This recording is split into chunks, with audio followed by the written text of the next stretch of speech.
இன்னைக்கு பால் கொழுக்கட்டை செய்வோம். பால் கொழுக்கட்டை செய்ய 1.5 கப் அரிசி மாவு எடுத்து வச்சுருக்கேன். நல்லா பிசைஞ்சு எடுத்துக்கிடுவோம். கொஞ்சம் கொஞ்சமாக தண்ணி விட்டு நல்லா கொழுக்கட்டை பதத்துக்கு பிசைஞ்சுக்கிடுவோம்.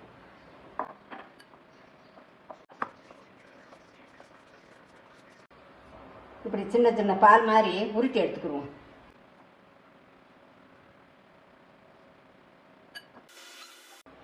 பால் கொழுக்கட்டைக்கு உருண்டை பண்ணியாச்சு.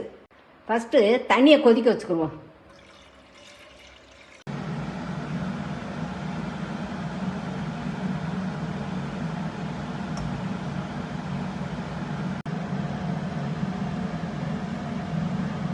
நல்லா கொதிச்சு வெந்ததுக்கப்புறம் கரண்டியை விடணும். ஃபஸ்ட்லேயே கரண்டி விட்டுறாதீங்க. கொதிச்சதுக்கப்புறம் கரண்டியை விடுங்க. 1 கப்பு வெல்லம், சுத்தமான வெல்லம்.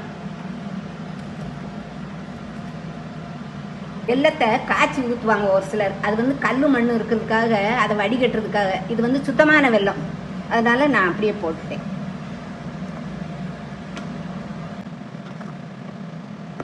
ஒரு கப்பு தேங்காய் பால், சுக்கு, ஏலக்காய் போட்டு ரெண்டையும் ஜாயின் பண்ணி வச்சுருக்கேன். இதை ஊற்றிடுவோம். பாருங்க, நம்மளுக்கு இப்போ பால் கொழுக்கட்டை ரெடி ஆயிடுச்சு.